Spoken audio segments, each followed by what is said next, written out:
Seems to me like they want us to be afraid, man. Or maybe we just like being afraid.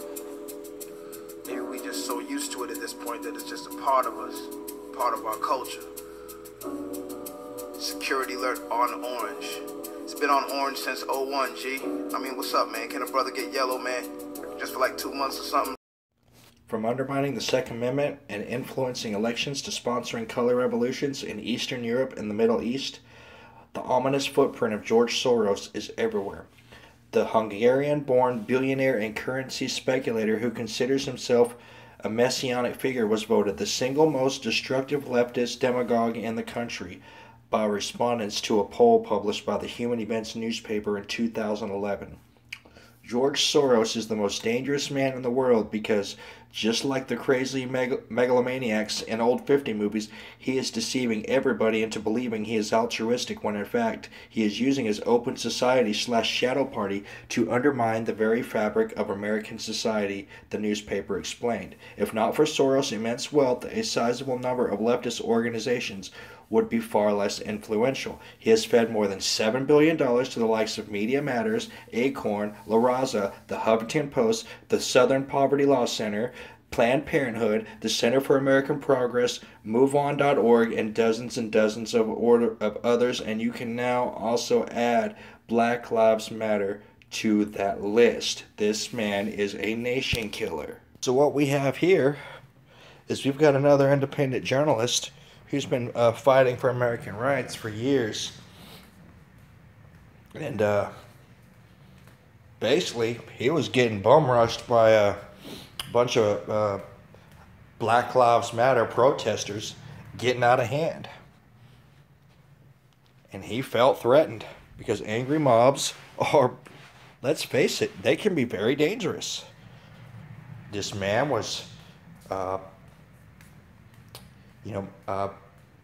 using his right to bear arms. He was armed, and he pulled out his gun, and he said, look, back the fuck up. I'm just trying to leave. And he didn't shoot anybody. He didn't go on any shooting rampage. He pulled out his gun to keep the mob from coming and just ripping him apart. Walk away and left. 5 minutes later, he gets tackled by a SWAT team, and now he's sitting in jail with the $250,000 bond, basically just for pulling out his sidearm and trying to make sure that this BLM mob, which often gets out of hand, doesn't rip this man apart. And so now there's a call for Black Lives Matter protest set in 37 cities across America on Friday, which is very interesting because there's called a Day of Rage. And it's pretty interesting because a Day of Rage is usually a practice that they do in the Middle East on a Friday because it's after prayer, and that's when they'll set up their Day of Rage. And now the same tactic they've been using in the Middle East, they're mysteriously using over here. And as you will see in this video, I'm going to show you a clip of. Apparently, if we're to believe what's being told to us, that Black Lives Matter is now teaming up with Anonymous to cause chaos all over this nation. I'll play you a quick clip of the video, and I'll show you where not to be on Friday when all of this goes down.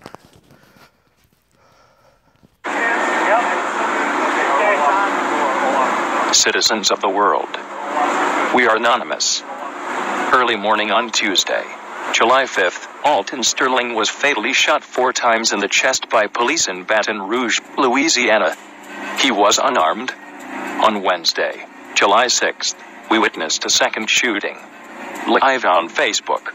Another man, Philando Castile, was shot 4 times in the arm after being stopped by St. Anthony police for a broken taillight. He notified the officers that he did have a concealed weapon in his possession, as he was reaching for his identification. Philando Castile was a cafeteria supervisor at his school. The students there considered him a good friend. He was killed in front of his daughter and his girlfriend. On July 7th, we collectively witnessed the deaths of 5 officers.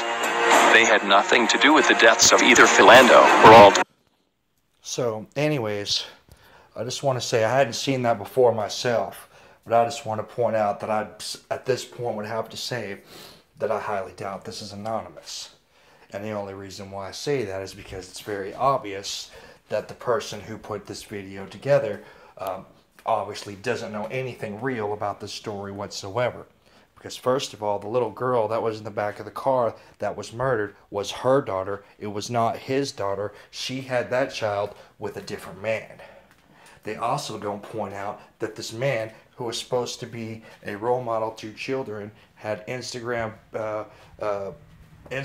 video after Instagram video of him and his girlfriend driving around with her daughter in the back seat while they're smoking weed and drinking whiskey. Oh, and she's pregnant with his child. That's the people who are these big American idols that we should be looking up to.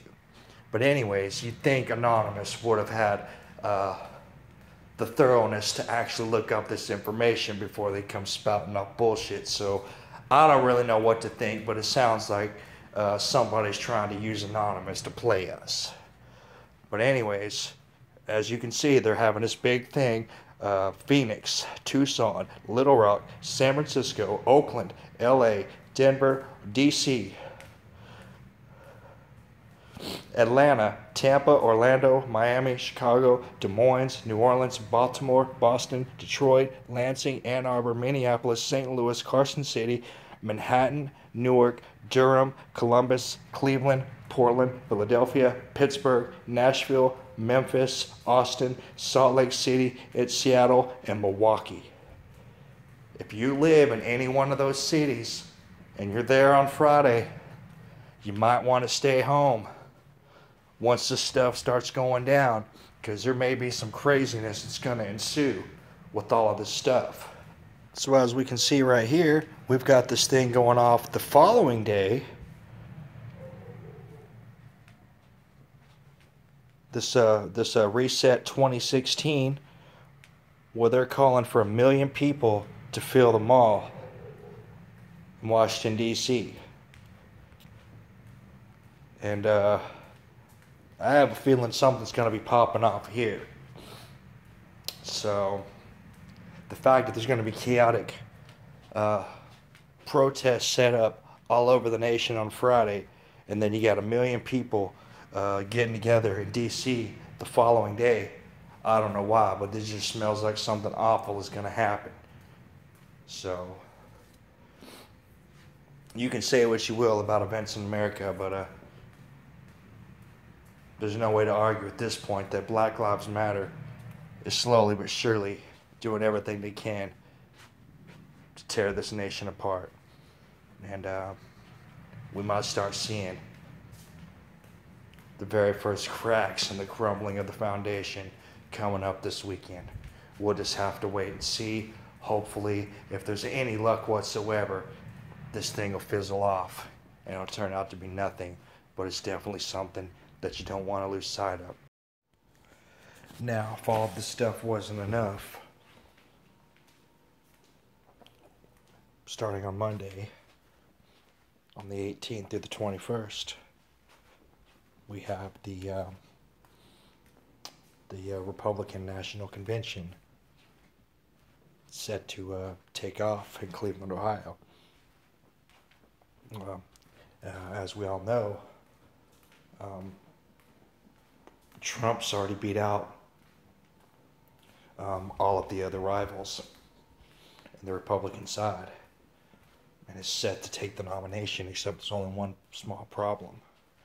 It looks like the whole Republican Party is looking to find a way to make sure that even though that he won, he still loses. So this thing could get ugly in a hurry. And if you don't think that something hanky could happen over here with this convention, all you need to do is just go over here and take a hop across the pond. And in case you haven't heard, England is getting a new prime minister. David Cameron announced his resignation last month, and there's looked like to be a pretty tight race between this woman May and this woman, Andrea Leadsom.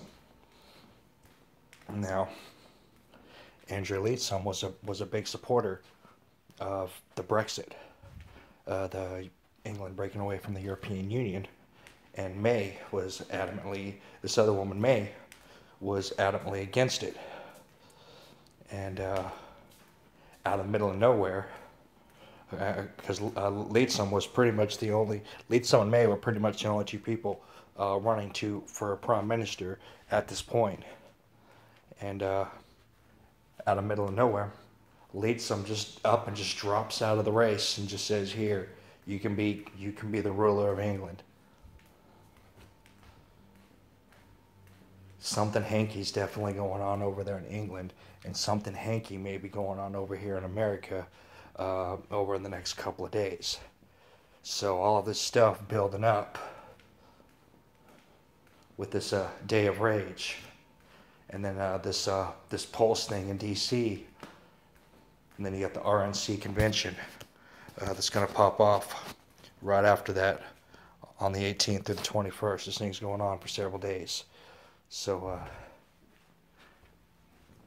all I can say is buckle up, get prepared, because it may get very interesting over the course of this next week here, guys. So everybody stay safe, and y'all take care.